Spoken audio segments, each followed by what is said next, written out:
Focus. Ideate. Innovate. Enable.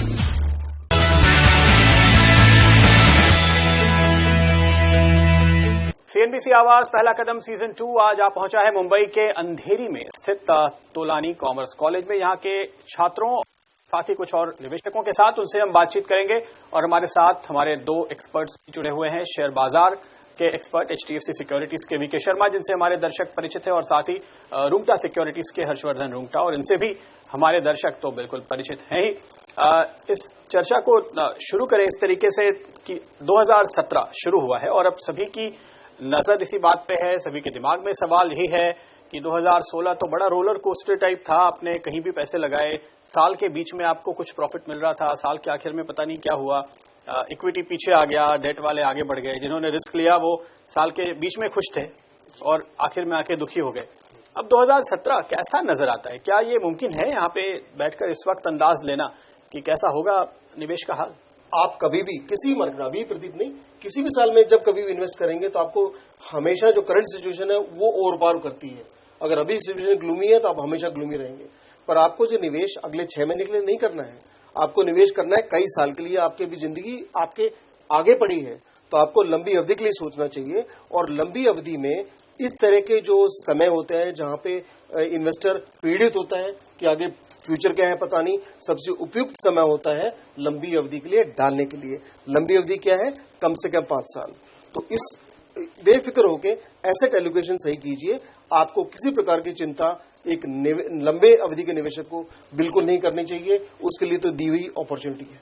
बिल्कुल, लेकिन यहाँ पे चूंकि काफी सारे छात्र हैं जो अब कमाई शुरू करेंगे अगले कुछ दिनों में, हो सकता है कि कुछ जिनको अच्छी पॉकेट मनी मिलती है वो कुछ बचा भी लेते होंगे और अभी से इधर उधर निवेश करने की सोचते होंगे, शायद एक आध RD FD वगैरह कर रखा हो लोगों ने। लेकिन जाहिर सी बात है कि जब आपको सामने डर लगता है तो आपको ये लगता है कि रिस्क लिया अगर हमने तो 1 साल कमाएंगे, दूसरे साल चला जाएगा, उससे अच्छा है कि सेफ जगह पे रखें ना, FD में रखें, या हमारे जो पिताजी हमेशा से करते आए हैं कि LIC में डालते हैं, वो सब तरीके ही सही है, फिर इतना दिमाग क्यों लगाएं? अगर हम एक फंक्शनिंग ऑफ इकोनॉमी देखें वर्ल्ड ओवर, सिर्फ इंडिया में नहीं, आप ग्लोबली जो इंसिडेंसेस देखते हैं, आपको ये समझना है कि हर टाइम आपको पॉजिटिव न्यूज नहीं आने वाली।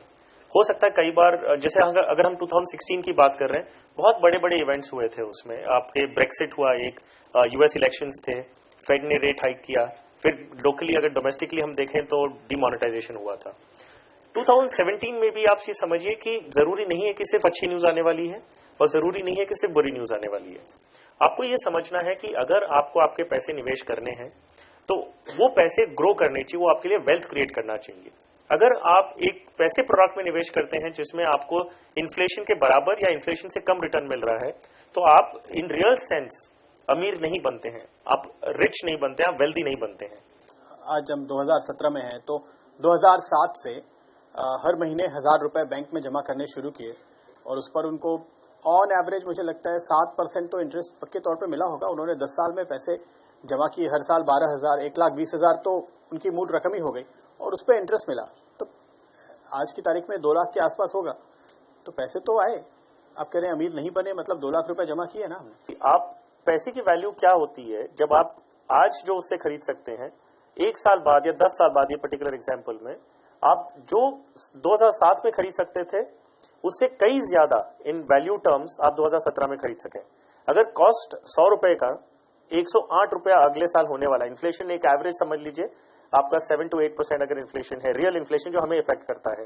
CPI नंबर्स एक अलग चीज होती है, लेकिन जो आपके मेडिकल इन्फ्लेशन है, आपके एजुकेशनल इन्फ्लेशन है, वो अलग रेट पे चल रहे हैं। सो मान लीजिए अगर कोई चीज 100 रुपए में आज अवेलेबल है, 1 साल बाद अगर वो चीज 107 रुपए में मिलने वाली है या 108 रुपए में मिलने वाली है और आपके पैसे अगर 107 रुपए ही बने हैं, तो आप जो चीज पहले खरीद पा रहे थे वही चीज आज खरीद पा रहे हो, उससे ज्यादा आप नहीं खरीद पा रहे, तो आप अमीर नहीं बनते। जो हम वेल्दी का बात कर रहे हैं कि अपने पैसे एक्चुअली इन्फ्लेशन से डबल रेट पे अगर नहीं कमाता है तो आप अमीर नहीं बनते हैं। ओके, तो शर्मा जी, उस लिहाज से अगर आप देखें तो इस समय जैसे कि आप कह रहे थे कि ऑलरेडी बाजार तो नीचे है, इस समय निवेश करने का मौका है, रिस्क लेने का शायद मौका है, लेकिन जब ऐसे उतार चढ़ाव लगातार आते रहते हैं और आगे भी अनसर्टेनिटी बनी हुई है, तो क्या रिस्क लेने से बेहतर रिटर्न वाकई मिलेगा? बिल्कुल मिलेगा। एग्जाम्पल सामने है, एक पहले बताना चाहूंगा कि एक आम निवेशक जो अपनी लाइफ की शुरुआत कर रहा है, पहला जॉब होगा, वो एसेट एलोकेशन का उस वक्त उसको नहीं सोचना चाहिए। उस वक्त उसको अपना पैसा high risk element long term में लगाना चाहिए, जिससे कि वो उसका मूल रकम तैयार हो सके, जिससे कि वो प्रिंसिपल देके अपना बैंक को लोन ले सके। पहला काम आपको वो करना है, पहले अपना हाउस लेने के लिए पहले जो आपकी रकम देनी है उसको इकट्ठा करने के लिए आपको इक्विटी में लगाना पड़ेगा। कहां लगाना पड़ेगा? म्यूचुअल फंड के जरिए जाए या इक्विटी में जाइए। तो उसके लिए एक आम निवेशक विदाउट रिसर्च बैकग्राउंड कहां पैसा डाल सकता है? निफ्टी का ETF है, उसके अंदर आप पैसा डालिए। 800 रुपए अगर आप डालेंगे तो एक यूनिट आपको निफ्टी 20 का मिलेगा, और उसमें आपको कितने स्टॉक मिलेंगे? कोई आंसर कर सकता है? 800 रुपए में कितने स्टॉक मिलेंगे? 51, और ऊपर से ऑटोमेटिक डाइवर्सिफिकेशन। लेकिन ये अगर आप देखें कि कब शुरुआत करें, अब जैसे ये लोग अभी बिल्कुल कमाने की शुरुआत ही कर रहे हैं। शर्मा जी ये कह रहे हैं कि अभी आपको सब कुछ उठाकर इक्विटी में डाल देना चाहिए। जब थोड़े से पैसे होंगे तो आदमी को ये लगेगा कि ये तो और ज्यादा डर होगा, उस समय तो नहीं संभाल के रखें, FD में ही डालें। उसी वक्त है जब आप ज्यादा रिस्क ले सकते हो। मैंने ये देखा है कि जितने इन्वेस्टर ज्यादा पैसा कमाते हैं उनकी रिस्क टेकिंग एबिलिटी कम होती जाती है। तो आपको जो रिस्क लेना है वो अंधाधुंध नहीं लेना, आपको ट्रेडिंग नहीं करनी है मेरे भाई। आपको लंबी अवधि में प्रूवन म्यूचुअल फंड्स या फिर निफ्टी ETF, जहां पे खर्चा बहुत ही कम है, म्यूचुअल फंड से कम खर्चा है, उसके अंदर पैसे डालिए, आपको रिटर्न्स अच्छे खासे मिलेंगे। बिल्कुल। तो ऐसी स्थिति में सवाल सबके दिमाग में फिर ये होता है कि आपने बोला है कि ऑटोमेटिक एक पोर्टफोलियो है जहां पे आप पैसे लगाएं, लेकिन खर्च वहीं बहुत सारे म्यूचुअल फंड हैं जो कि आपके लिए एक पोर्टफोलियो बनाकर उसमें पैसे लगाते हैं। तो आप बजाय कि निफ्टी देखें पूरा कोई इक्विटी फंड में अगर अभी से SIP शुरू करें, तो पहली बात तो ये आती है कि कब वो समय आ गया है जब हम शुरू करें इक्विटी में, म्यूचुअल फंड में पैसे लगाना, कम से कम कितना पैसा लगाना पड़ेगा? ये एक बहुत इंपॉर्टेंट क्वेश्चन है, क्योंकि जो इन्वेस्टर्स साइकोलॉजी है वो ये है कि मैं मार्केट गिरने का वेट करूंगा और तब मैं इन्वेस्ट करूंगा तो मुझे ज्यादा फायदा होगा। द क्वेश्चन है कि क्या हम जानते हैं कि मार्केट कब बॉटम कर रहा है? कोई नहीं जानता वो चीज। दूसरी बात है, जब मार्केट गिर जाता है, हालांकि हम उसका वेट कर रहे थे, लेकिन जब मार्केट गिर जाता है तो हमारे मन में डर बैठ जाता है कि अभी तो देखो इतना ऑलरेडी गिर चुका है, अभी क्या मैं और निवेश करूं और नीचे जाएगा तो। सो ये साइकोलॉजी से आप कभी बाहर आ ही नहीं पाएंगे। क्योंकि हमें ये मालूम नहीं होता है कि हम मार्केट किस तरफ जाने वाला है, हम क्या कोशिश करते हैं कि हम एवरेजिंग मेथोडोलॉजी यूज करते हैं। हम कहते हैं कि मेरे पास अगर 12,000 रुपए है निवेश करने के लिए, मैं पूरा 12,000 एक साथ नहीं करूंगा, क्योंकि आज मैंने पैसे निवेश करके मार्केट कल गिर गया तो मुझे लॉस होने लग जाता है पूरे 12,000 रुपए पे। बढ़ता है तो मुझे पूरे 12,000 रुपए प्रॉफिट होता है। लेकिन क्वेश्चन है, मुझे मालूम नहीं कि ऊपर जाने वाला कि नीचे जाने वाला। तो हम क्या करते हैं, हम 1,000 रुपए की SIP के जरिए, SIP क्या है? Systematic investment plan. हम 1,000 रुपए हर महीने के निवेश करते हैं 12 महीनों के लिए। तो क्या होगा, 12 महीने में जो भी मार्केट का मूवमेंट होगा उसका आपको एवरेज मिल चुका है। सो जो प्रोबेबिलिटी ऑफ लॉस है वो काफी कम हो जाती है। उसी प्रकार प्रोबेबिलिटी ऑफ प्रॉफिट जो है, अगर आप लमसम इन्वेस्ट करते तो जितनी प्रॉफिट हो सकती थी उससे कम होगी, क्योंकि आपने एवरेज किया है हर लेवल पे। अब ये सवाल उठता है मैं कब शुरू करूं, क्योंकि आपका ऑब्जेक्टिव अगर मेथोडोलॉजी ये है कि आप एवरेज करते ही जाना है आपको, तो आप तुरंत ही शुरू कर सकते हैं, आपको मार्केट लेवल्स का वेट करना ही नहीं है। देखिए, स्टॉक के अंदर आप जब भी लेंगे, ऑब्वियसली स्टॉक के अंदर इंडेक्स से बहुत ज्यादा रिस्क होता है, आपको रिटर्न अच्छे मिलेंगे, रिस्क भी उतना ही है। तो ध्यान रखिए कि उसके अंदर, तो मैं आपको स्टॉक का नाम तो नहीं लूंगा अभी पब्लिकली, पर आपको तरीके क्या है इंडिविजुअल स्टॉक्स लेने के वो जरूर समझा पाएंगे। ओके, तो स्टॉक लेने में जो मेरा ऐसा अनुभव रहा है कि लोग जो सबसे पहले आकर के स्टॉक लेते हैं, मार्केट में पहली बार आते हैं, तो वो जो सारे आपने नाम लिए ना, JP एसोसिएट, सुज़लॉन, यूनिटेक, वही लेते हैं। उनका पहला पसंद तो वही होती है, क्योंकि अब शेयर बाजार में पैसे लगा रहे हैं, रिस्क ले रहे हैं तो साल भर में डबल तो होना चाहिए ना। जी बिल्कुल सही बात है, लेकिन वो जो लोग ये रिस्क लेना चाहते हैं, मैं ये समझता हूं कि डबलिंग अगर कोई करना चाहता है उसमें वो उम्मीद, वो सपना देखने में किसी प्रकार का कोई हर्ज नहीं है, लेकिन उसके साथ जो डिसिप्लिन जाना चाहिए वो आपके पास होना चाहिए। तो अगर आपने डबल करना चाहते हैं और आप ट्रेडिंग कर रहे हैं, तो बाकायदा अभिमन्यु की तरह आप चक्रव्यूह से निकलना सीखिए पहले। उसकी तरह अगर आपने नहीं सीखा तो आप रह गए, बिकॉज उसमें आप पहले टारगेट तो आपने किया, पर स्टॉप लॉस पहले लगाइए कि अगर ये चीज गलती पड़ गई तो मेरे ट्रेड गलत हो गया तो मेरा प्रॉफिट प्रोटेक्ट होना चाहिए, या मेरा जो प्रिंसिपल है उसमें से मैं 2% की कमी बर्दाश्त कर सकता हूं, उससे ज्यादा नहीं। तो ये डिसिप्लिन बहुत आवश्यक है ट्रेडिंग में। इन्वेस्टमेंट में अलग चीजें हैं, वो समझा सकते हैं आगे। रुकेंगे यहाँ पर एक छोटे से ब्रेक के लिए, लेकिन हमारी ये चर्चा जारी रहेगी। स्वागत है आपका एक बार फिर। हम मुंबई के अंधेरी में तोलानी कॉमर्स कॉलेज के छात्रों के साथ यहां पर बात कर रहे हैं और हमारे साथ हमारे एक्सपर्ट्स बने हुए हैं। तो इन्वेस्टमेंट करने के जैसे कि दो तरीके हैं कि आप डायरेक्टली खुद से शेयर लेंगे, दूसरा कि आप इक्विटी फंड्स के अंदर जाएंगे और वहां पर किसी फंड मैनेजर पे भरोसा करके उसके साथ आप एसआईपी करेंगे। तो फिर तो या फिर एक साथ भी निवेश करेंगे तो वहां तो फिर आपको चिंता करने की जरूरत बिल्कुल नहीं, वो तो फंड मैनेजर करेगा। आपको केवल ये तय करना है कि मुझे पैसे लगाना है। तो उसके नियम आप ये कह रहे हैं कि आप हर महीने एक तयशुदा रकम लगाते रहिए और लंबा नजरिया लेकर के बने रहिए। लेकिन अगर शेयर लेना है तो उसका फिर तरीका क्या होगा और कहां से शुरुआत करें? क्या बड़ी कंपनी लेनी चाहिए, छोटी कंपनी लेनी चाहिए? क्या ऐसा कोई नियम है कि कहां से आपको शुरुआत करनी चाहिए, किस तरह के शेयर से शुरुआत करनी चाहिए? तो 2-3 नियम ऐसे हैं जो डोंट्स है, पहले बताता हूं। पहले कमजोर मतलब छोटा स्टॉक जो होता है उसको लोग समझते हैं ये मैं ले लूंगा तो जल्दी डबल हो जाएगा, आयशर मोटर लूंगा तो मैं मर जाऊंगा। दरअसल छोटे या बड़े होने से ये साइकोलॉजिकल है, आपके पैसे तो उतने ही लगने हैं। एक छोटा स्टॉक आप ज्यादा शेयर ले पाएंगे, एक बड़े स्टॉक को आप कम ले पाएंगे, लेकिन परसेंटेज जो राइज या फॉल होगा वो बराबर होने वाला है, वो कोई कम ज्यादा नहीं करता है। लेकिन सबसे पहले एक आम निवेशक को अगर निवेश में जाना है, कुछ चीजें देखिए। अच्छा मैनेजमेंट चुनिए। डेट जो है उस कंपनी की नहीं हो तो अच्छा है, डेट नहीं हो तो बहुत अच्छा है, या डेट हो तो मिनिमम हो 0.2% लगा लीजिए, उससे ज्यादा डेट नहीं हो। तीसरा, कंपनी पे आउट वगैरह कैसा करती है, कितना डिविडेंड देती है, किस ग्रोथ से ग्रो कर रही है।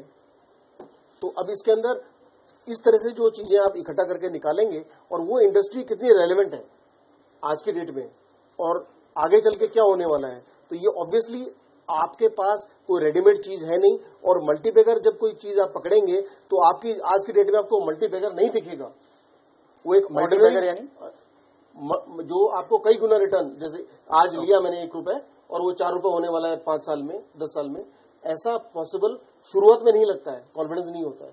तो कुछ चीजें जिनसे आप नाप सकते हैं। तो सबसे पहले नजरिया ये है कि आप डेट को हटा दीजिए। सबसे ज्यादा जो प्रॉब्लम आती है वो डेट वाली कंपनी में आती है, तो उनको निकाल दीजिए। और उसके बाद में तो अब इसके बाद में मैनेजमेंट कैसा चुना जाए वो एक अलग ही क्वेश्चन हो जाता है। ओके, तो शेयर लेने के कई सारे तरीके जैसे शर्मा जी भी बता रहे हैं, पर हर सवाल ये होगा कि जैसे किसी ने पढ़ाई पूरी की, कमाई जस्ट शुरू की, हर 6 महीने, साल भर, 2 साल के बाद बहुत सारे खर्चे आ रहे हैं। आप यहाँ से वहाँ शिफ्ट होते रहते हैं, आपको कोई गाड़ी लेनी है, घर लेना है, शादी है वगैरह, जो तमाम चीजें होती हैं। तो ऐसे में कैसे प्लान करें कि मेरी कमाई का कितना हिस्सा मुझे कहाँ डालना चाहिए, कि मैं कितनी एफडी कर दूं, कितना शेयर में लगाऊं, कितना म्यूचुअल फंड लूं, इसका कोई तरीका है क्या? वेल, इनफैक्ट इन्वेस्टमेंट प्लानिंग आपकी फाइनेंशियल प्लानिंग का एक छोटा सा हिस्सा है। फाइनेंशियल प्लानिंग एक ब्रॉडर अम्ब्रेला होती है जिसमें इन्वेस्टमेंट्स एक छोटा हिस्सा होता है। तो जब हम इन्वेस्टमेंट प्लानिंग की बात कर रहे हैं तो उसमें 2-3 चीजें आपको ध्यान रखनी है। एक है कि कई ऐसे एक्सपेंडिचर्स होते हैं जो मुझे 20 या 30 साल बाद जरूरत है। मतलब ऐसे कोई ऑब्जेक्टिव, कोई नया कॉलेज स्टूडेंट पास होकर आउट बाहर आए हैं, काम करने लगे हैं, ऐसा जरूरी नहीं है उनके पास कोई गोल्स हो।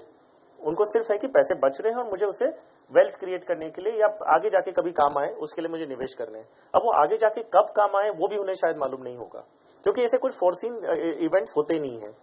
क्वेश्चन ये है कि आप एट एवरी पॉइंट आप अपना एक छोटा हिस्सा पैसे का जो है वो लॉन्ग टर्म के लिए निवेश करेंगे, और जब आप वो निवेश करेंगे आप उतना ही अमाउंट निवेश करेंगे जो आपको मालूम है कि आपको जरूरत पड़ने पे भी निकालना नहीं पड़े। सो आपके मान लीजिए आपकी 10,000 रुपया इनकम है, 10,000 रुपए में से आप 1,000 या 2,000 रुपए आपको मालूम है कि आप इसे अलग रख सकते हैं और वो आपको जरूरत पड़ने पे भी निकालने की जरूरत नहीं है। तो वैसे ही और उतने ही पैसे आप इक्विटीज में निवेश करेंगे, क्योंकि अगर आपको कोई चीज की जरूरत है और आपको पैसे निकालने पड़े और मार्केट उस समय गिरा हुआ है तो आप कैसे उसमें से पैसे निकाल पाएंगे। सो 10% आप शुरू करने के लिए 10% आप अपना जो भी इनकम है उसकी लॉन्ग टर्म के लिए इन्वेस्ट कर दीजिए। इनकम टैक्स आपकी सैलरी में से कटता है, वो पैसे आपके हाथ में आते ही नहीं है, आप अपने खर्चे बाकी सब चीजों में मैनेज कर लेते हैं।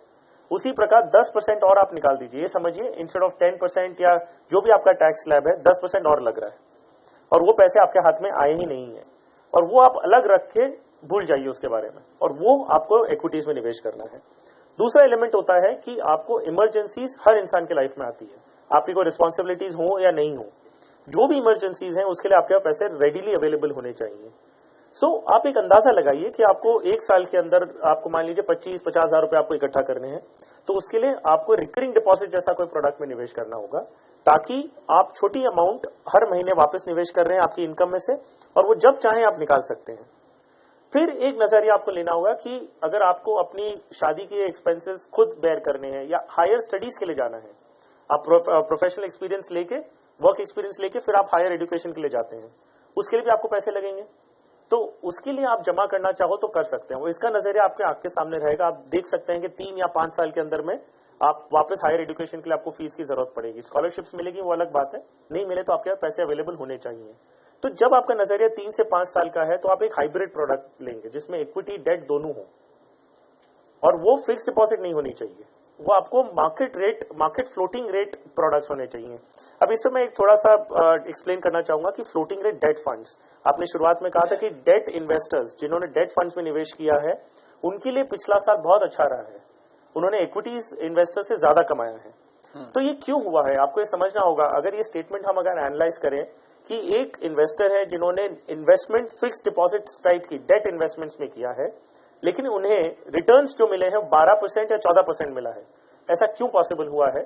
और एक फिक्स डिपॉजिट इन्वेस्टर जो था उन्हें फिर भी 7% या 8% ही मिला है। सो क्वेश्चन ये है कि जो छोटी, जैसे मैंने कहा, जो आपकी शॉर्ट टर्म रिक्वायरमेंट्स है उसके लिए आपने रिकरिंग डिपॉजिट कर दिया, रिकरिंग डिपॉजिट में आपको फिक्स रेट ऑफ इंटरेस्ट मिलेगा, आपको मालूम होगा कि जब आप निवेश कर रहे हैं आपको कितना इंटरेस्ट मिलने वाला है। जब 3 साल से 5 साल का टाइम होराइजन है और रिक्वायरमेंट आपकी एग्जैक्टली नहीं मालूम कि 3 साल बाद चाहिए या 5 साल, हो सकता है 6 साल बाद भी जरूरत पड़े, तो उसमें आप जब एक्सपोजर लेंगे तब आप एक फ्लोटिंग रेट डेट प्रोडक्ट में लीजिए। इसमें क्या होता है, जब इंटरेस्ट रेट इकोनॉमी में गिरता है, हमने 2016 की अगर हम बात करें, अगर G-Secs जो बेंचमार्क बॉन्ड्स हैं उसकी बात करें, वो शुरू हुआ था 7.9% से, और दिसंबर आते आते जो G-Secs के रेट्स हैं वो 6.57% पे आसपास आ गए। सो क्वेश्चन है 7.9% जहां से स्टार्ट हुआ था गवर्नमेंट सिक्योरिटीज, वो चीज हो गई 6.5% पे। सो इंटरेस्ट रेट घटा है, लेकिन जो फ्लोटिंग रेट प्रोडक्ट्स थे उनमें एक्चुअली अप्रिसिएशन हुआ है। ये समझिए केवल कि जो बॉन्ड है उनकी ट्रेडिंग होती है, तो जब इंटरेस्ट रेट कम हो रहे होते हैं उस समय बॉन्ड के दाम बढ़ते जाते हैं, तो बॉन्ड पे जो इंटरेस्ट आता है वो अपनी जगह है, लेकिन जिस बॉन्ड में ये फंड्स पैसे लगाते हैं उनके दाम बढ़ते हैं। तो इस वजह से पिछले साल में यानी 2016 में कई बॉन्ड फंड ने 18% रिटर्न दिए, उनको 18% इंटरेस्ट नहीं मिला, लेकिन उन बॉन्ड के दाम बढ़ गए क्योंकि इंटरेस्ट रेट बहुत तेजी से कम हो गए। तो ये जो हम बॉन्ड फंड में पैसे लगाते हैं, इनकी कमाई के 2 तरीके होते हैं, एक जो उनको इंटरेस्ट मिलता है उस बॉन्ड पे जहां इन्होंने पैसे लगा रखे हैं, और दूसरे मार्केट में वो ट्रेड करके भी कमाते हैं, यानी साल के शुरुआत में 100 रुपए में लिया था और साल के आखिर में 102, 103, 105 या चूंकि 18% का रिटर्न कमाया तो शायद 108 या 110 पे बेचा, 18 में से 9% शायद इंटरेस्ट की कमाई होगी और 9% उनकी ये कैपिटल गेन जिसको हम कहते हैं कि बॉन्ड के दाम बढ़ने से कमाई हुई। तो ये नए तरीके के प्रोडक्ट्स हैं जिनमें आपको सेफ्टी भी है और साथ में एफडी से ज्यादा रिटर्न भी मिलता है। तो नए तरीके के ये इन्वेस्टमेंट करने की जरूरत क्यों है ये जानेंगे और साथ ही दर्शकों के सवालों के जवाब लेंगे एक छोटे से ब्रेक के बाद।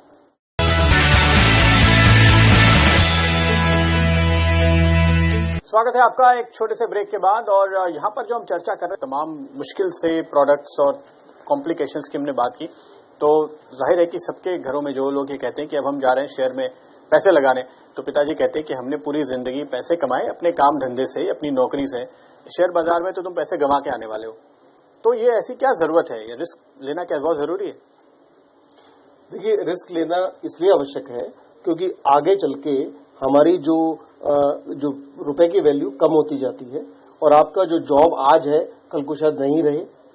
ऑब्वियसली आपकी, अगर आप अनमैरिड हैं, आप मैरिड होंगे तो आपकी जिम्मेवारियां बढ़ेंगी, बच्चे होंगे तो जिम्मेवारी और बढ़ेगी, और माँ बाप अगर बूढ़े हो जाएंगे तब तक तो उनका खर्चा और बढ़ेगा। तो जितने भी पैसे जिसके पास भी हो वो उसके लिए कम है, और कम से कम अगर आपके पास, आप खुशकिस्मत हैं कि ऐसी फैमिली में जन्मे हैं कि आपको पैसे की कमी नहीं है, तो उस पैसे को भली भांति देखना कि उसका मैक्सिमम रिटर्न आपको मिल सके, तो भी आपको जरूरत पड़ेगी इसको ढंग से अपना फाइनेंशियल प्लानिंग करने की, फाइनेंशियल प्लानर से मिलके, और अगर खुद सक्षम है तो इक्विटी में डायरेक्टली इन्वेस्ट करके या म्यूचुअल फंड में डायरेक्टली इन्वेस्ट करके। इसकी जिम्मेवारी आपके पास है, उसको आगे भी अगले जनरेशन तक पैसे पहुंचाने के लिए। और आपने प्रदीप जी कहा कि माँ बाप अक्सर कहते हैं कि हमने कभी इक्विटी मार्केट में निवेश नहीं किया, हमने अपने पैसे संभाल के अपने काम धंधे में बढ़ाए। तो जब आप इक्विटी में निवेश करते हैं, ये साइकोलॉजी क्लियर करना जरूरी है। आप इक्विटी में निवेश कर रहे हैं, आप भी एक बिजनेस में निवेश कर रहे हैं, और बिजनेस से ही आपकी वेल्थ क्रिएशन अल्टीमेटली होगी। अगर हम डेट प्रोडक्ट्स भी समझें, हमने डेट की बात की थी, जब कोई बॉन्ड्स दिए जाते हैं तो बॉन्ड्स भी कंपनीज दे रही है। आप बैंक में जब फिक्स डिपॉजिट करते हैं, आप इवेंचुअली मनी फ्लो देखिए। आपने बैंक में फिक्स डिपॉजिट किया, बैंक भी वो एक इंडस्ट्री को लेंड कर रहा है, उनको लोन के तौर पे दे रहा है। तो बैंक में आपने 7% में दिया, बैंक ने आगे उसे 9.5-10% में दे दिया। जिसने बोरो किया वो कंपनीज हैं, वो इंडस्ट्रीज हैं जो बोरो कर रही हैं, वो अपनी बिजनेस एक्सपेंशन या कोई भी अपने बिजनेस में यूज करती हैं। उन्हें 15 या 18% रिटर्न मिलता है, तब वो 10% दे पाती है। जब बैंक को 10% मिलता है, तब वो उसमें से आपको 7% देते हैं। सो इवेंचुअली अगर हम मनी फ्लो देखते हैं, वो मनी फ्लो आता है बिजनेसेस में ही। तो हमने म्यूचुअल फंड्स की बात की, निफ्टी का बास्केट की बात की। जब आप बिजनेस में अभी निवेश करते हैं, तो आपके पास एक चॉइस होता है कि आप वो बिजनेस खुद आइडेंटिफाई करें कि कौन सी कंपनी अच्छी है, उसमें रखना नहीं रखना। फिर उसमें वो सारी कंपनीज आ जाती है, यूनिटेक्स और जो हमने बात की। तो अगर आपके पास वो कैपेबिलिटी नहीं है कि मैं कौन सी कंपनी में निवेश करूं, कब मैं निवेश करूं, कब उसमें से निकल जाऊं। मान लीजिए आपने एक, और इक्विटी लॉन्ग टर्म की बात करते हैं, इसका मतलब ये नहीं कि आप कोई भी एक कंपनी में निवेश करो और वो बंद भी हो जाए लेकिन आप बने रहो तो आपको फिर भी 20 साल बाद पैसे मिलेंगे, वैसी बात नहीं होती। जब हम इक्विटी में लॉन्ग टर्म की बात कर रहे हैं, आप फंड किया पोर्टफोलियो, आप एक पोर्टफोलियो बनाते हैं। अगर 40 कंपनी का पोर्टफोलियो है, उसमें से 1-2 बंद भी हो गई, लेकिन आपकी 30-38 कंपनीज हैं जो चल रही हैं। सारी 38 कंपनी अच्छा रिटर्न नहीं देंगी, उसमें से 5 या 10 देंगी, बाकी एवरेज रिटर्न देंगी और कई बंद भी हो जाएगी। लेकिन आपका पोर्टफोलियो आपको ओवरऑल रिटर्न अच्छा देना चाहिए। यानी जो लॉन्ग टर्म के इन्वेस्टर हैं, उनको ये ध्यान में रखना चाहिए कि जैसे लोग समझते हैं कि ये तो सट्टा है, अब बहुत पैसे गंवाने के चांसेस बहुत ज्यादा हैं, तो ऐसा नहीं है, बशर्ते कि आप ये सारी बातों को ध्यान में रखें। एक इक्विटी का पोर्टफोलियो या एक निफ्टी आपको हमेशा रिटर्न देगा, या आप मान के चलें। और जाहिर है कि इस वक्त की जरूरत के हिसाब से, और इसको ध्यान में रखते हुए कि हम में से ज्यादातर लोग प्राइवेट सेक्टर में नौकरियां कर रहे होते हैं, ज्यादातर लोगों को पेंशन वगैरह मिलने की कोई संभावना कम होती है, तो ऐसी स्थिति में आपको अपनी सेविंग खुद करनी है। इसलिए आपके लिए जरूरी है कि आप पहले दिन से ही ये सोचें कि हमें निवेश करना है नए जो मीडियम्स हैं, नए जो इंस्ट्रूमेंट हैं उनके अंदर, और थोड़ा रिस्क लेना है।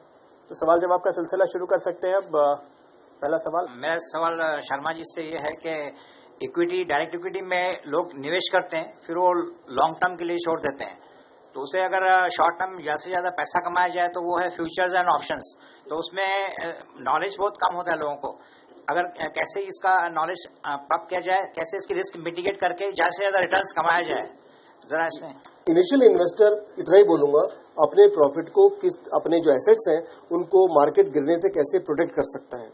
तो अगर आप अपने पोर्टफोलियो के अंदर जो आपके पास स्टॉक है, उसके अंदर अगर आप पुट खरीदते हैं, पुट खरीदने से आप इंश्योरेंस खरीदते हैं, और अगर उस महीने के लिए वो स्टॉक जिस लेवल का आपने पुट खरीदा है उससे नीचे गिर जाता है, तो आपको एक्सचेंज से पैसे मिलेंगे नुकसान के तौर पे कि जो आपका स्टॉक में हुआ है। लेकिन अगर वो नहीं बढ़ता, अगर वो गिरता नहीं है स्टॉक और बढ़ जाता है, तो आपका जो प्रीमियम आपने दिया था अपने पुट बाय करने का वो चला गया, पर स्टॉक आपके पास है, आपका फिर भी फायदा हो सकता है। तो ये कि पुट बाय करने से ऐसे मौके पे जब आपको डर लगता हो मार्केट में और स्टॉक रखना हो, ऐसे वक्त पे आप पुट खरीद के ऑफेनो को यूज करके आप अपने पोर्टफोलियो को प्रोटेक्ट कर सकते हैं। लेकिन ये जो प्रोटेक्शन है ये प्रीमियम पे आता है, खर्चा होता है, और ये पर्टिकुलर पीरियड के लिए होता है। तो आप हमेशा इसको प्रोटेक्ट करेंगे तो आपका सारा जो कॉस्ट है वो तो पोर्टफोलियो को प्रोटेक्ट करने में निकल जाएगा। तो कभी कभी करना चाहिए। अब प्रोटेक्शन तभी संभव है अगर वो स्टॉक लिस्टेड हो एफएनओ में, तो सिर्फ 170 स्टॉक ऐसे हैं जो एफएनओ में लिस्टेड है, जबकि 6000 स्टॉक दूसरे हैं। मैं 24 साल से इन्वेस्टर हूँ। अभी हमने फार्मा और आईटी के फंड्स लिए लास्ट 1 साल में, और मुझे आपका इस जरिए में लॉन्ग टर्म व्यू चाहिए था। और बैंकिंग ओवरऑल अभी तो बहुत बढ़ गया है, फिर भी आपकी क्या राय है इस बार? तो इन्होंने फंड लिए हैं, लेकिन सेक्टर स्पेसिफिक फंड लिए हैं। तो जब आप हर्ष रिकमेंड करते हैं सेक्टर फंड्स अपने क्लाइंट्स को, करते हैं क्या और कैसे करते हैं? सी वेल, जब आप इक्विटी पोर्टफोलियो बनाते हैं, इक्विटी म्यूचुअल फंड जो एसेट मैनेजमेंट कंपनीज हैं, वो आपको सारी ऑप्शंस देती हैं। वो इन्वेस्टर की प्रोफाइल पे डिपेंड करता है, आपको लार्ज कैप कंपनीज में करना है, mid cap, multi cap, sector funds, thematic funds, सारे ऑप्शंस अवेलेबल होते हैं। आप सेक्टर फंड में तभी निवेश करेंगे जब आप उस सेक्टर को ट्रैक कर सकते हैं। इसका कहना यह है कि अगर आप आईटी सेक्टर से हैं या आईटी सेक्टर की आईटी कंपनीज जो होती हैं उनकी प्रॉफिटेबिलिटी किस प्रकार मूव होती है, उनको क्या चीज इफेक्ट करती है, और आप उसे डे टू डे ट्रैक कर सकें। अगर आप ट्रैक कर सकते हैं तो आप सेक्टर फंड्स में निवेश कर सकते हैं। करते भी हैं अगर आप सेक्टर फंड्स में निवेश, तो उसका एलोकेशन जो होता है वो जनरली कम होता है। अगर आपका 100% पोर्टफोलियो है तो हम उसमें से कहते हैं कि 10% तक आप सेक्टर फंड्स में एक्सपोजर ले सकते हैं। तो क्वेश्चन है कि अगर आपने सेक्टर फंड में निवेश किया है और उसका आउटलुक आप किसी और से मांग रहे हैं, तो आपको सेक्टर फंड में निवेश नहीं करना चाहिए था in a first place. Secondly, IT and pharma और एफएमसीजी, अगर हम बैंकिंग, ये सारी जो सेक्टर्स बाय एंड लार्ज देखें तो वैसे डिफेंसिव सेक्टर माने जाते हैं। सो जो उतार चढ़ाव आपको हो सकता है कि इंफ्रास्ट्रक्चर फंड में मिले, उतना उतार चढ़ाव शायद आपको इसमें नहीं मिले। लेकिन अगर आप किसी और से राय मांग रहे हैं आईटी या फार्मा के सेक्टर्स के आउटलुक के बारे में, देन मेरा सुझाव है कि आपको उस सेक्टर में होना ही नहीं चाहिए। आप एक डाइवर्सिफाइड पोर्टफोलियो बनाइए जिसमें आईटी और फार्मा, बैंकिंग सब आ जाएगा, लेकिन उसका जो मैनेजमेंट है वो फंड मैनेजर करेगा। शर्मा जी, एक तरीके से आप सेक्टर का फंड अगर लेते हैं, अलग अलग सेक्टर के फंड लेकर के आप बेसिकली एक डाइवर्सिफाइड फंड बनाने की कोशिश करेंगे। एक सेक्टर पे भरोसा करके अगर चलना हो, क्या सेक्टर्स मार्केट के साथ चलते हैं? आपने देखा कि मार्केट में तेजी है तो आपको एक सेक्टर पसंद आ गया, आपने वो ले लिया, इस तरह से सेक्टर मार्केट के विपरीत चल सकता है। और दूसरी बात, जो पहले हम बोलते थे कि ये सेक्टर बिल्कुल सेफ है, तो बताना चाहूंगा आपको कि क्वेश्चन आपके लिए, अगर डॉलर 35% एप्रिशिएट होता है तो आईटी और फार्मा में क्या होगा जी? ठीक है ना, ये हमारा थॉट प्रोसेस है प्रदीप। अभी बता रहा हूं कि सन 2008 से मार्च 2009 तक हमारा जो डॉलर एप्रिशिएट हो गया 35% और आईटी गिरा 51% इंडेक्स और फार्मा स्टॉक गिरा करीब 40% इंडेक्स। सिर्फ बीएसई 500 में से सिर्फ 2 स्टॉक ऐसे थे जिन्होंने पॉजिटिव रिटर्न दी साल भर में। तो एक ऐसा जब मार्केट आता है बियर फेस कभी भी, तो उसके अंदर कोई रूल लागू नहीं होता। तो ये ध्यान रखिए कि ये इस तरह का इवेंट कभी मिले तो सेक्टर जो इवेंट है, सेक्टर वाले जो फंड्स हैं वो ज्यादा खराब भी हो सकते हैं, और आवश्यक नहीं कि आप जैसा सोच रहे हैं वैसा बिहेव करें। तो इस मौके पे जब कभी भी ऐसा लगने लगे कि ये बात हमारी हद के बाहर जा रही है, उन पे एग्जिट बटन आपको पहले दबाना चाहिए, क्योंकि एक डाइवर्सिफाइड फंड में अगर आप इन्वेस्टेड रहते हैं तो इसका एक सेक्टर से निकल के दूसरे में जाने का जिम्मेवारी फंड मैनेजर की है। मेरा नाम सुधीर वर्तक है। ये सवाल दोनों पैनलिस्ट ले सकते हैं। सेंट्रल गवर्नमेंट काफी इंसिस्ट कर रही है कि इंफ्रास्ट्रक्चर में स्पेंडिंग ज्यादा हो, because unless we have a sound infrastructure there won't be any development, real development. तो क्या इंफ्रास्ट्रक्चर रिलेटेड स्टॉक्स में अभी 2017 में हमें जाना चाहिए? That's my question. आपका जो सवाल है वो ये है कि गवर्नमेंट का एम्फेसिस है कि वो इंफ्रास्ट्रक्चर डेवलपमेंट में खर्चा करे ताकि डेवलपमेंट उसके साथ में हो सके। अभी इसका अगर हम लिंकेज देखें तो मेक इन इंडिया प्रोजेक्ट से जरूर है, क्योंकि आप अगर किसी को इनवाइट कर रहे हैं कंट्री में और कहते हैं कि हम आपको डेवलप यहाँ के बनाइए, तो उनको वो इंफ्रास्ट्रक्चर चाहिए, इलेक्ट्रिसिटी चाहिए, पानी चाहिए, जमीन चाहिए, रोड चाहिए। ओके, सो एम्फोसिस रहने वाला है। अब ये सवाल उठता है कि इंफ्रास्ट्रक्चर सेक्टर में बाय एंड लार्ज, क्योंकि मैं सरकार का फोकस देख रहा हूं, क्या मुझे उसमें निवेश करना चाहिए? अगर आप उसमें से आइडेंटिफाई कर सकते हैं वही कंपनीज जिनको गवर्नमेंट के ऑर्डर से फायदा होगा, या जो ऐसी स्ट्रेटेजिक लोकेशंस पे मौजूद है, ऐसी स्ट्रेटेजिक पोजीशन में है कि जैसे सीमेंट फॉर एग्जांपल, कंस्ट्रक्ट कोई भी करे, सीमेंट तो बिकना है। अगर आप आइडेंटिफाई कर सकते हैं ऐसी कोई कंपनी और उसको ट्रैक कर सकते हैं तो आप एक्सपोजर ले सकते हैं। Again coming back to sector funds, ये एक सेक्टर स्पेसिफिक क्वेरी है। अगर ये इशू नहीं है, आप नहीं मेंटेन कर सकते, तो आप एक डाइवर्सिफाइड फंड लें। अगेन द सेम आंसर, क्योंकि डाइवर्सिफाइड फंड में आपके सेक्टर स्पेसिफिक स्टॉक्स भी रहेंगे। बिल्कुल। तो इंफ्रास्ट्रक्चर सेक्टर में सरकार का फोकस होना एक बात है और आपको रिटर्न मिलना दूसरी बात है। ये इस तरीके एक इंपॉर्टेंट पॉइंट और जो इंफ्रास्ट्रक्चर सेक्टर को स्पेसिफिक लागू होती है, जेस्टेशन पीरियड बहुत लंबा होता है।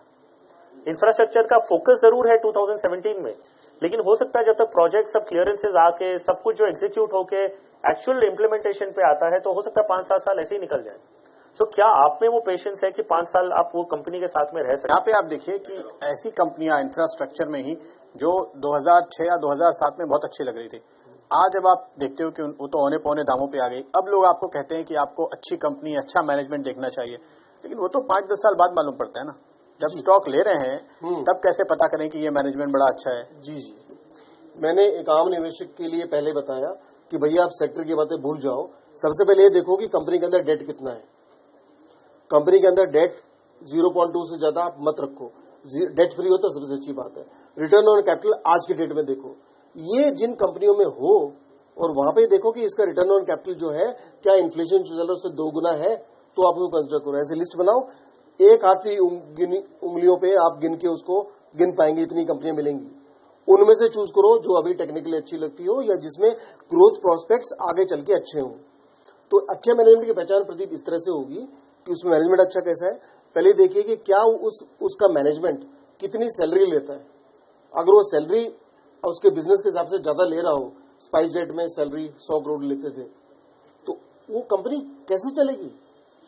फिर ऊपर से अगर जितना भी उस ग्रुप से संबंधित डीलिंग हो ज्यादा, जिस कंपनी के मैनेजमेंट की ग्रुप से संबंधित डीलिंग ज्यादा हो, उस मैनेजमेंट को खराब समझना चाहिए। यानी अपनी ही ग्रुप कंपनीज के साथ वो माल लेते बेचते हो, मिल लेते हो, तो ऐसा उसकी डिसऑनेस्टी हो सकती है कि ग्रुप कंपनी में ज्यादा फायदा करे और इसमें घाटा करे। तो ऐसे मैनेजमेंट को गलत समझिए। फिर ये देखिए कि वो एजीएम पे कैसा बिहेव करते हैं, कितनी इन्फॉर्मेशन आपको देते हैं, क्या जो खराब चीज आने वाली है उसको आपको समय पे पहले बता देते हैं या अपना स्टॉक बेचते हैं। ओके, यानी आप इस वक्त की क्या थीम है वो इस तरीके से पकड़ सकते हैं और फिर उस पर आप भरोसा करके चलें। और मैनेजमेंट को पहचानने के लिए तो तमाम मंत्र बताए शर्मा जी ने। रुकेंगे यहाँ पर एक छोटे से ब्रेक के लिए, लेकिन हमारी ये चर्चा जारी रहेगी।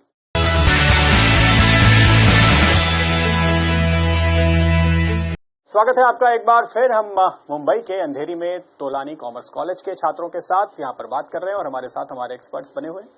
Myself Arup Maiti. I'm investor from last 20 years in market. My question is, by investing in equity mutual fund, can we achieve our long-term goal as retirement? Then, what kind of principle we have to follow and maintain? Please. Thank you. हर्ष, जब आप mutual fund में निवेश कर रहे हैं, mutual fund अपने आप में एक प्रोडक्ट नहीं है। Mutual fund is an asset management company. उसमें आपको स्कीम्स ऑफर करते हैं जिसमें आप निवेश कर सकते हैं और स्कीम की जो ऑब्जेक्टिव्स होती है उसके बेसिस पे ही वो निवेश करते हैं। अगर आपने एक लार्ज कैप फंड ले रखा है तो आपके जो इन्वेस्टमेंट्स होंगे वो large cap blue chip companies में ही होंगी। अब आपका जो एक्चुअल सवाल है कि क्या आप लॉन्ग टर्म रिटायरमेंट जैसी जो रिक्वायरमेंट्स हैं वो आप म्यूचुअल फंड के जरिए कर सकते हैं।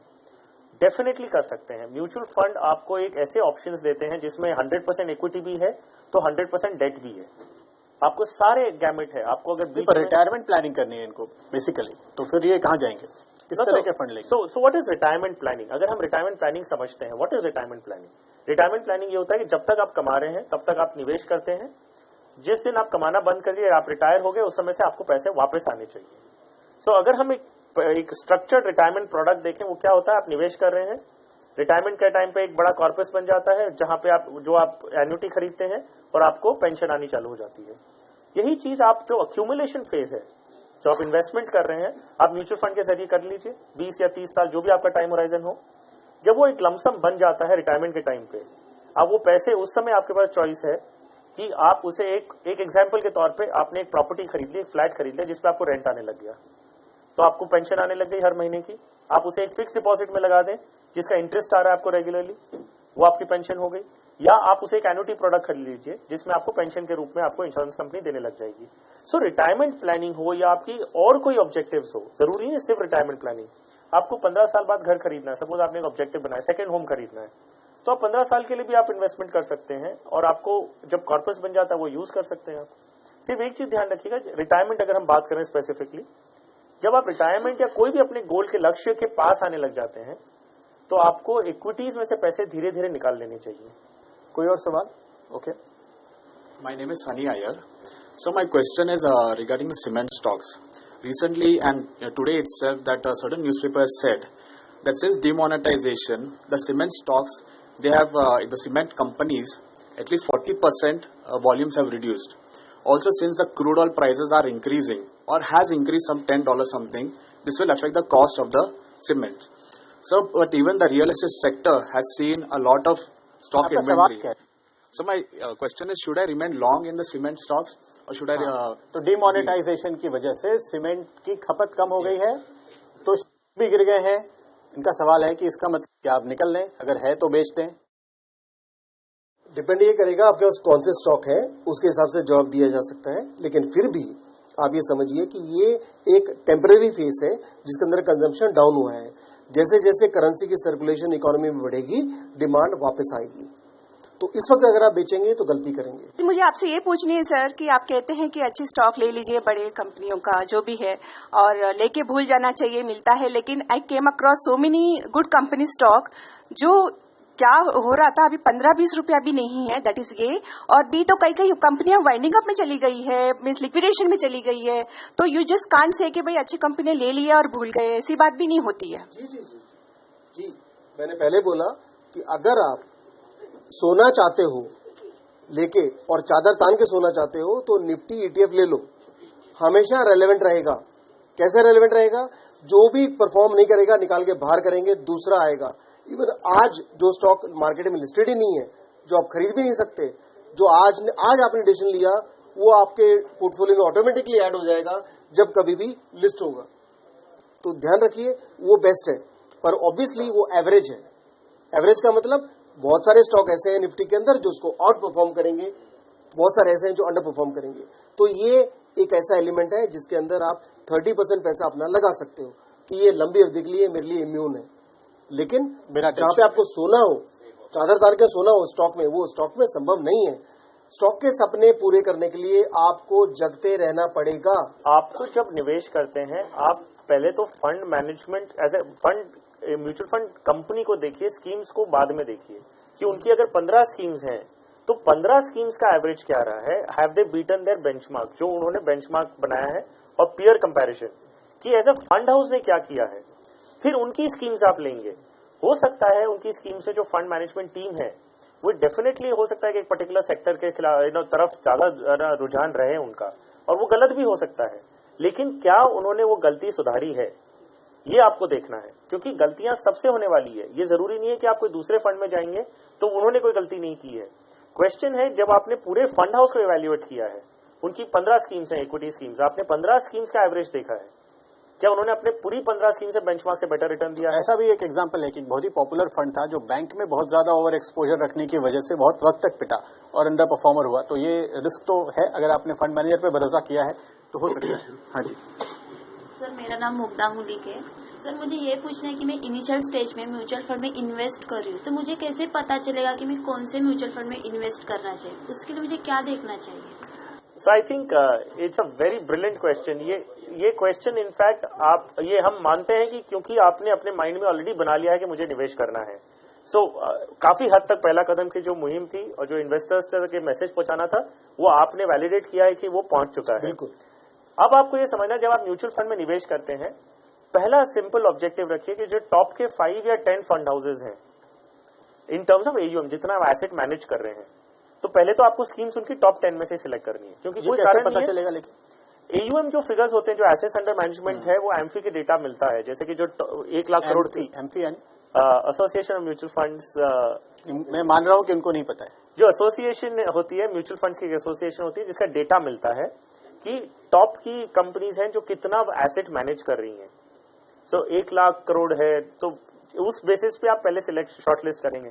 इसका लॉजिक सिंपल है, अगर उनके पास 1 लाख करोड़ जितना किसी ने पैसा उनको ट्रस्ट किया है, मतलब कुछ तो सही कर रहे होंगे, क्योंकि जिस दिन जो गलत करता है उसमें से पैसे निकलने लग जाते हैं। हम ये मान रहे हैं कि हो सकता है दूसरे फंड अच्छा करते हो, लेकिन जो बिगिनर है, अगर आप पहली बार आ रहे हैं तो उसमें आपको रिस्क नहीं लेना है। एब्सोल्युटली। जो सीजन लोग हैं या अगर हर्ष के क्लाइंट हैं और हर्ष ये जानते हैं कि ये नया फंड आया है अभी मार्केट में, लेकिन ये फंड मैनेजर बड़े अच्छे हैं, तो ये रिकमेंड कर सकते हैं। लेकिन जो पहली बार आता है उसके लिए अच्छा है कि जो ट्राइड एंड टेस्टेड हम कहते हैं, वहां पे आप जाइए। तो ये सलाह आपके लिए कि आप टॉप के फंड्स में से ही चुनेंगे। एब्सोल्युटली। तो पहले तो आप फंड हाउस को चूज करेंगे, AMC एसेट मैनेजमेंट कंपनी कौन सी में, किस में निवेश करना है आपको, तो उसमें आपको 5 नाम आराम से मिल जाएंगे जो टॉप के 5 हैं। अब ये सवाल उठता है कि फिर आप अपना ऑब्जेक्टिव बनाते हैं कि मुझे किस तरह के फंड में निवेश करना है। एक है जिसमें फंड मैनेजर अपना डिसीजन लेता है कि हो सकता है उन्होंने फार्मा में ज्यादा एक्सपोजर ले रखा जिसमें आप कंफर्टेबल नहीं हो, तो ये चीज से भी आपको अगर बचना है तो आप इंडेक्स खरीदते हैं। जो शुरुआत से बात हो रही है, इंडेक्स, निफ्टी इंडेक्स अगर आप ले रहे हैं तो निफ्टी में 51 जो कंपनीज हैं वो वही रहने वाली हैं, आपको मालूम है। उसमें फंड मैनेजर का कोई चॉइस नहीं होता कि वो अपने हिसाब से स्टॉक सिलेक्शन करे। वो इंडेक्स फंड एक अलग कैटेगरी है जहां पे आप निवेश कर सकते हैं। एब्सोल्युटली। तो शुरू जब आप करते हैं और आपको इक्विटी में निवेश करना है तो आप इंडेक्स से शुरू करिए, तो आपको फंड मैनेजर रिस्क भी नहीं होता, आपको फंड हाउस रिस्क भी इन दैट कॉन्टेक्स्ट नहीं होता, लेकिन बड़े फंड के साथ ही जाइएगा क्योंकि आपको मालूम है कि उतने ही लोगों ने उस पर भरोसा किया है। और इस प्रकार से आप शुरू करिए, जैसे आपका 1, 2, 3 साल हो जाए, आप समझने लग जाए, तब आप एक्टिवली मैनेज फंड्स में आइए। जो इंडेक्स फंड्स होते हैं उसे पैसिवली मैनेज फंड्स कहते हैं कि उसमें कोई अपना डिसीजन नहीं होता, जैसा इंडेक्स होता है उसी को रेप्लिकेट करते हैं। एक्टिवली मैनेज फंड्स वो होते हैं जिसमें फंड मैनेजर अपना खुद का दिमाग लगाते हैं और उसी बेसिस पे पोर्टफोलियो बनाते हैं। तो शुरू करते वक्त index funds would be the best way to start. Just to cap it off, Warren Buffett ने बोला है कि एक बेट लगाई थी करीब 2008 में कि anybody who can beat the S&P 500 मैं उसको $1 मिलियन दूंगा।